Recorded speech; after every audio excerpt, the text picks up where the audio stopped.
श्री सत्यनारायण कथा पहला अध्याय। एक समय की बात है, नैमिषारण्य तीर्थ में सौनकादिक 88,000 ऋषियों ने श्री सूत जी से पूछा, हे प्रभु, इस कलयुग में वेद विद्या रहित मनुष्यों को प्रभु भक्ति किस प्रकार मिल सकती है तथा उनका उद्धार कैसे होगा। हे मुनि श्रेष्ठ, कोई ऐसा तप बताइए जिससे थोड़े समय में ही पुण्य मिले और मनोवांछित फल भी मिल जाए। इस प्रकार की कथा सुनने की हम इच्छा रखते हैं।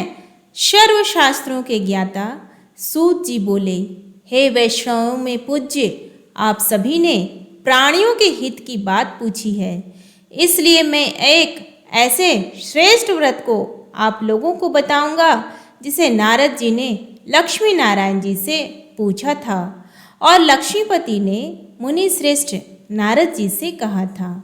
आप सब इसे ध्यान से सुनिए। एक समय की बात है, योगीराज नारद जी दूसरों के हित की इच्छा लिए अनेकों लोकों में घूमते हुए मृत्यु लोक में आ पहुँचे। यहाँ उन्होंने अनेक योनियों में जन्मे प्रायः सभी मनुष्यों को अपने कर्मों द्वारा अनेक दुखों से पीड़ित देखा। उनका दुख देख नारद जी सोचने लगे कि कैसा यत्न किया जाए जिसके करने से निश्चित रूप से मानव के दुखों का अंत हो जाए। इसी विचार पर मनन करते हुए वह विष्णु लोक में गए। वहाँ वह देवों के ईश नारायण की स्तुति करने लगे, जिनके हाथों में शंख, चक्र, गदा और पद्म थे, गले में वरमाला पहने हुए थे। स्तुति करते हुए नारद जी बोले, हे भगवान, आप अत्यंत शक्ति से संपन्न है। मन तथा वाणी भी आपको नहीं पा सकती है। आपका आदि, मध्य तथा अंत नहीं है। निर्गुण स्वरूप सृष्टि के कारण भक्तों के दुख को दूर करने वाले हैं। आपको मेरा नमस्कार है।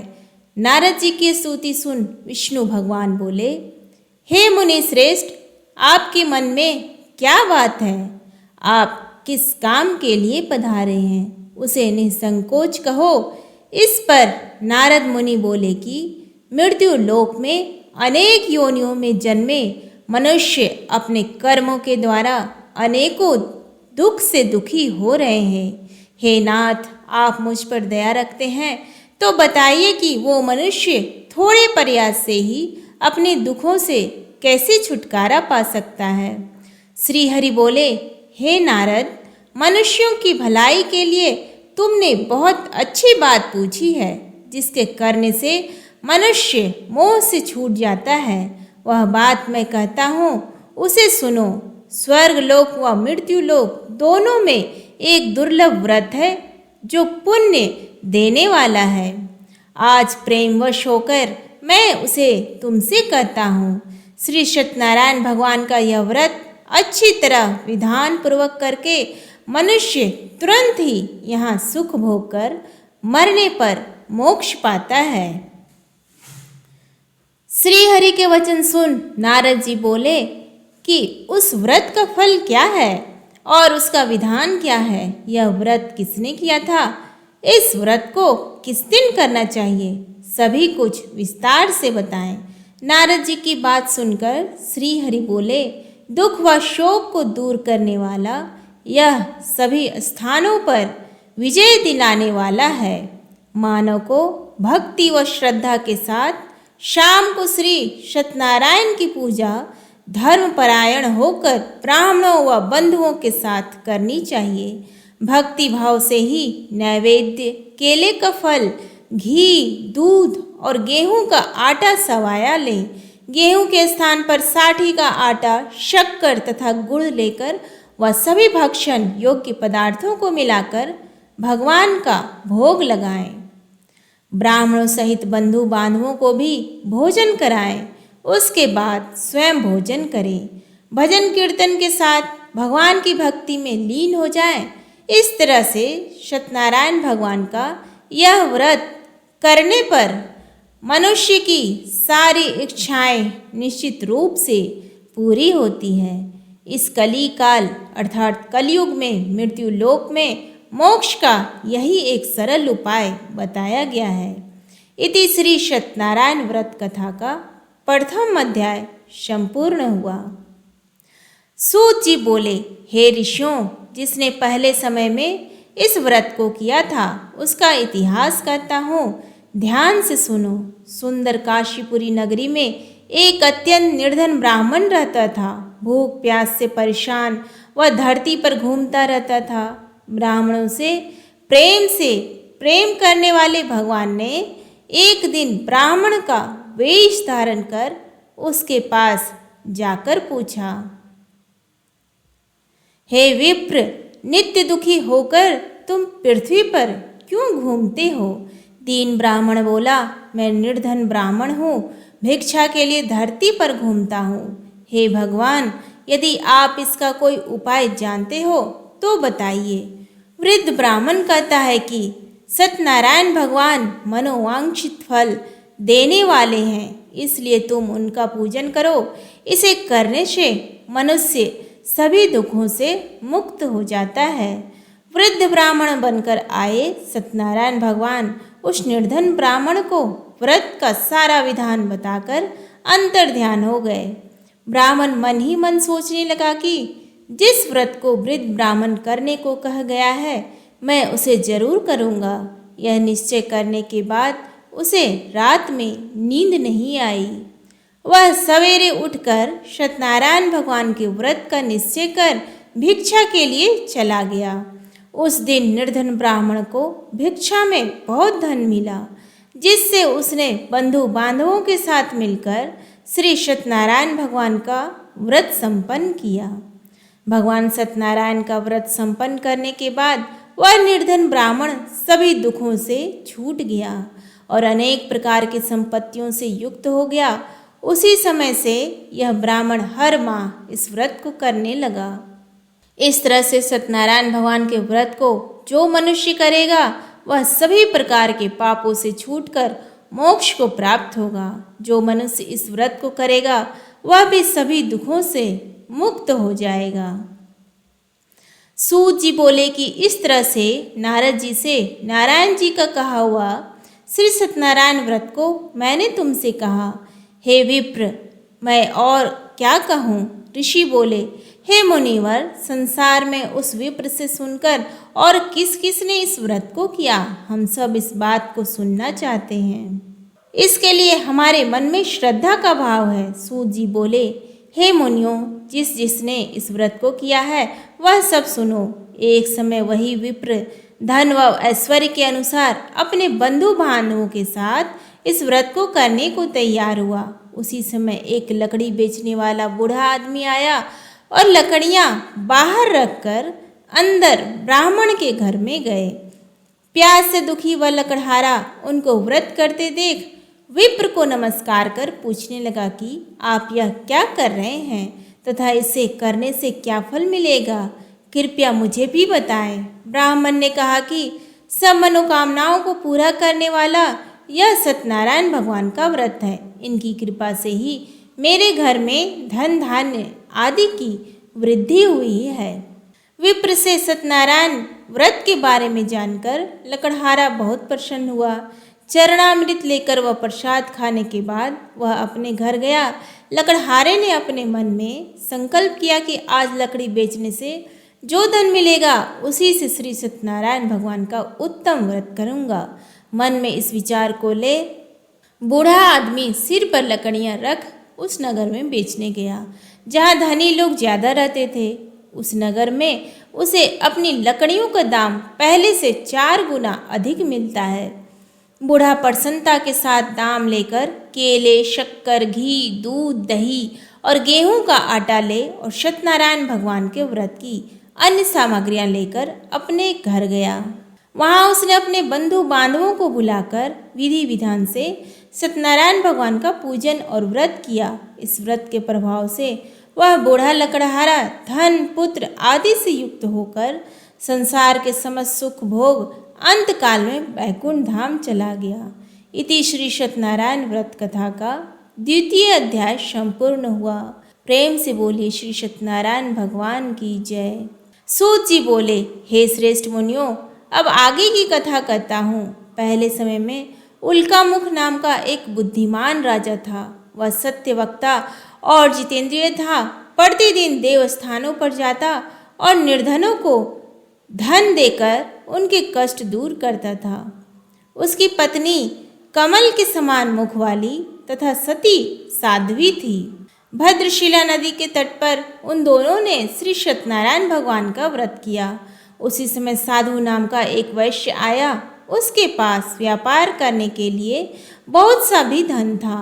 राजा को व्रत करते देखकर वह विनय के साथ पूछने लगा, हे राजन, भक्ति भाव से पूर्ण होकर आप क्या कर रहे हैं? मैं सुनने की इच्छा रखता हूँ, तो आप मुझे बताइए। राजा बोला, हे साधु, अपने बंधु बांधवों के साथ पुत्रादि की प्राप्ति के लिए एक महाशक्तिमान श्री सत्यनारायण भगवान का व्रत व पूजन कर रहा हूँ। राजा के वचन सुन साधु आदर से बोला, हे राजन, मुझे इस व्रत का सारा विधान कहिए। आपकी कथा अनुसार मैं भी इस व्रत को करूँगा। मेरी भी संतान नहीं है और इस व्रत को करने से निश्चित रूप से मुझे संतान की प्राप्ति होगी। राजा से व्रत का सारा विधान सुन व्यापार से निवृत्त हो वह अपने घर गया। साधु वैश्य ने अपनी पत्नी को संतान देने वाले इस व्रत का वर्णन कर सुनाया और कहा कि जब मेरी संतान होगी तब मैं इस व्रत को करूँगा। साधु ने इस तरह के वचन अपनी पत्नी लीलावती से कहे।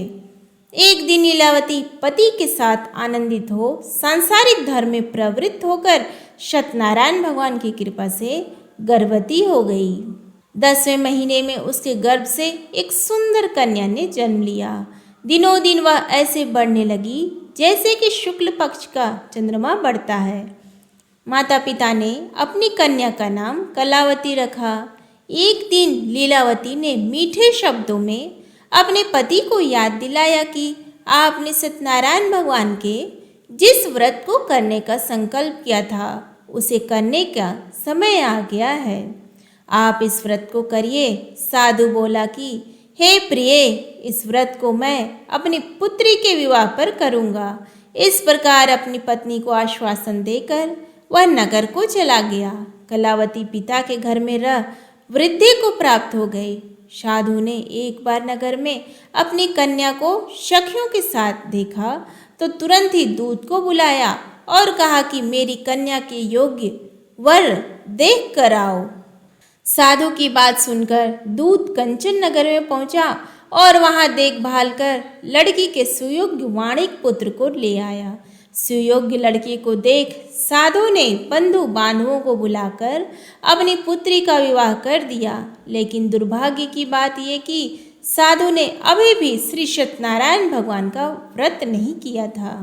इस पर श्री भगवान क्रोधित हो गए और श्राप दिया कि साधु को अत्यधिक दुख मिले। अनेक प्रकार में कुशल साधु बनिया जमाई को लेकर समुद्र के पास स्थित होकर रत्नासारपुर नगर में गया।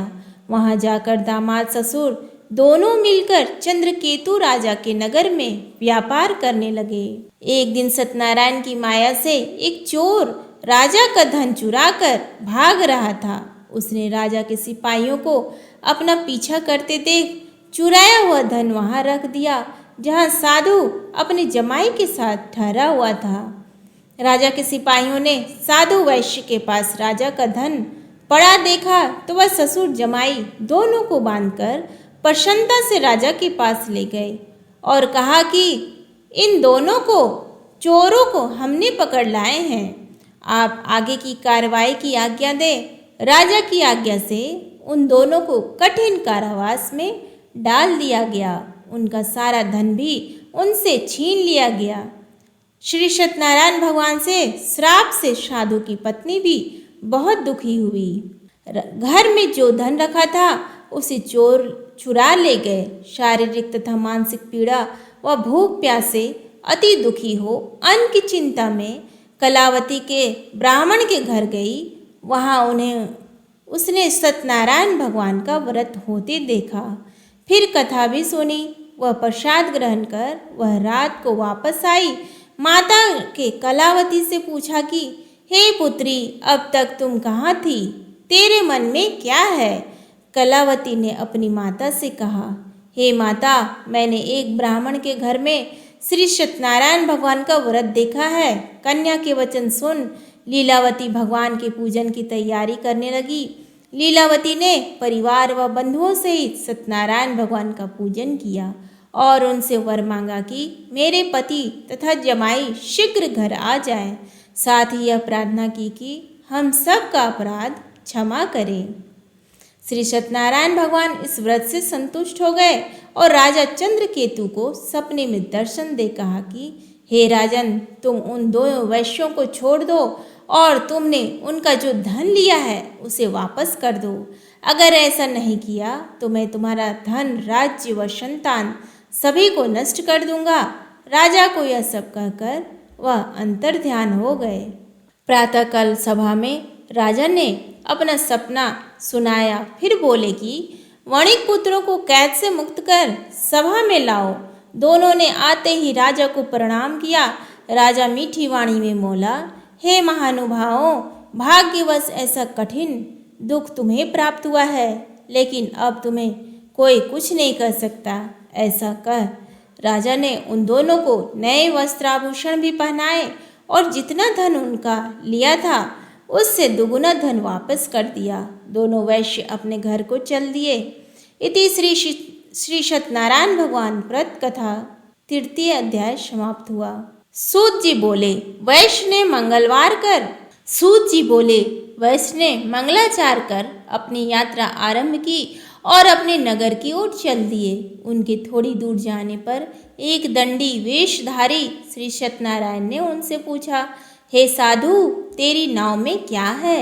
अभिमानी वणिक हंसता हुआ बोला, हे दंडी, आप क्यों पूछते हो? क्या धन लेने की इच्छा है? मेरी नाव में तो बेल व पत्ते भरे हुए हैं। वैश्य के कठोर वचन सुन भगवान बोले, तुम्हारा वचन सत्य हो। दंडी ऐसे वचन कह वहां से दूर चले गए। कुछ दूर जाकर समुद्र के किनारे बैठ गए। दंडी के जाने के बाद साधु वैश्य ने नित्य क्रिया के पश्चात नाव को ऊंची उठते देखकर अचंभा माना और नाव में बेल पत्ते आदि देखकर वह मूर्छित हो जमीन पर गिर पड़ा। मूर्छा खुलने पर वह अत्यंत शोक में डूब गया। तब उसका दामाद बोला कि आप शोक ना मनाएं, यह दंडी का शाप है, इसलिए हमें उनकी शरण में जाना चाहिए, तभी हमारी मनोकामना पूरी होगी। दामाद की बात सुनकर वह दंडी के पास पहुंचा और अत्यंत भक्ति भाव नमस्कार करके बोला, मैंने आपसे जो जो असत्य वचन कहे थे उनके लिए मुझे क्षमा दें। ऐसा कहकर महान शोकातुर हो रोने लगा। तब दंडी भगवान बोले, हे वणिक पुत्र, मेरी आज्ञा से बार बार तुम्हें दुखी प्राप्त हुआ है, तू मेरी पूजा से विमुख हुआ। साधु बोला, हे भगवान, आपकी माया से ब्रह्मा आदि देवता भी आपके रूप को नहीं जानते, तब मैं अज्ञानी कैसे जान सकता हूँ? आप प्रसन्न होइए, अब मैं सामर्थ्य के अनुसार आपकी पूजा करूँगा। मेरी रक्षा करो, पहले के समान नौका में धन भर दो। साधु वैश्य के भक्ति पूर्वक वचन सुनकर भगवान प्रसन्न हो गए और उसकी इच्छा अनुसार वरदान देकर अंतर ध्यान हो गए। ससुर जमाई जब नाव पर आए तो नाव धन से भरी हुई थी। फिर वहीं अपने अन्य साथियों के साथ सत्यनारायण भगवान का पूजन कर अपने नगर को चल दिए। जब नगर के नज़दीक पहुँचे तो दूत को घर पर खबर करने के लिए भेज दिया। दूत साधु की पत्नी को प्रणाम कर कहता है कि मालिक अपने दामाद सहित नगर के निकट आ गए हैं। दूत की बात सुन साधु की पत्नी लीलावती ने बड़े हर्ष के साथ सत्यनारायण भगवान का पूजन कर अपनी पुत्री कलावती से कहा कि मैं अपने पति के दर्शन को जाती हूँ, तू कार्य पूर्ण कर शीघ्र आ जाना। माता के ऐसे वचन सुन कलावती जल्दी में प्रसाद छोड़ अपने पति के पास चली गई। प्रसाद की अवज्ञा के कारण श्री सत्यनारायण भगवान रुष्ट हो गए और नाव सहित उसके पति को पानी में डुबो दिया। कलावती अपने पति को वहां ना पाकर रोती हुई जमीन पर गिर गई। नौका को डूबा हुआ देख वह कन्या को रोता देख साधु दुखी होकर बोला कि हे प्रभु, मुझसे तथा मेरे परिवार से जो भूल हुई है उसे क्षमा करें। साधु के दीन वचन सुनकर श्री सत्यनारायण भगवान प्रसन्न हो गए और आकाशवाणी हुई, हे साधु, तेरी कन्या मेरे प्रसाद को छोड़कर आई है, इसलिए उसका पति अदृश्य हो गया है। यदि वह घर जाकर प्रसाद खाकर लौटती है तो इसे इसका पति अवश्य मिलेगा। ऐसी आकाशवाणी सुन कलावती घर पहुंचकर प्रसाद खाती है और फिर आकर अपने पति के दर्शन करती है। उसके बाद साधु अपने बंधु बांधवों सहित श्री सत्यनारायण भगवान का विधि विधान से पूजन करता है। इस लोक का सुख भोग वह अंत में स्वर्ग जाता है। इति श्री सत्यनारायण भगवान व्रत कथा का 4th अध्याय संपूर्ण हुआ। श्रीमन नारायण नारायण नारायण। सूत जी बोले, हे ऋषियों, मैं और भी एक कथा सुनाता हूँ, उसे भी ध्यानपूर्वक सुनो। प्रजा पालन में लीन तुंगध्वज नाम का एक राजा था। उसने भी भगवान का प्रसाद त्याग कर बहुत ही दुख सहन किया। एक बार वन में जाकर वन्य पशुओं को मारकर वह बड़ के पेड़ के नीचे आया। वहाँ उसने ग्वालों को भक्ति भाव से अपने बंधुओं सहित सत्यनारायण भगवान का पूजन करते देखा। अभिमानवश राजा ने उन्हें देखकर भी पूजा स्थान में नहीं गया और ना ही उसने भगवान को नमस्कार किया। ग्वालों ने राजा को प्रसाद दिया, लेकिन उसने वह प्रसाद नहीं खाया और प्रसाद को वहीं छोड़ वह अपने नगर को चला गया। जब वह नगर में पहुंचा तो वहां सब कुछ तहस नहस पाया तो वह शीघ्र ही समझ गया कि यह सब भगवान ने ही किया है। वह दोबारा ग्वालों के पास पहुंचा और विधि पूर्वक पूजा करके प्रसाद खाया तो श्री सत्यनारायण भगवान की कृपा से सब कुछ पहले जैसा हो गया। दीर्घ काल तक सुख भोगने के बाद मरणोपरांत उसे स्वर्गलोक की प्राप्ति हुई। जो मनुष्य परम दुर्लभ इस व्रत को करेगा तो भगवान सत्यनारायण की अनुकंपा से उसे धन धान्य की प्राप्ति होगी। निर्धन धनी हो जाता है और भयमुक्त हो जीवन जीता है। संतानहीन मनुष्य को संतान सुख मिलता है और सारे मनोरथ पूर्ण होने पर मानव अंत काल में बैकुंठ धाम को जाता है। सूत जी बोले, जिन्होंने पहले इस व्रत को किया है, अब उनके दूसरे जन्म की कथा कहता हूँ। वृद्ध सतानंद ब्राह्मण ने सुदामा का जन्म लेकर मोक्ष की प्राप्ति की। लकड़हारे ने अगले जन्म में निषाद बनकर मोक्ष प्राप्त किया।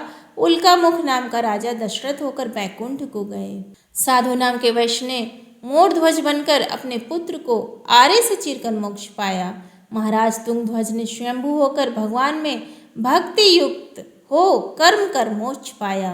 प्रेम से बोले श्री सत्यनारायण भगवान की जय। श्रीमन नारायण नारायण नारायण। धन्यवाद।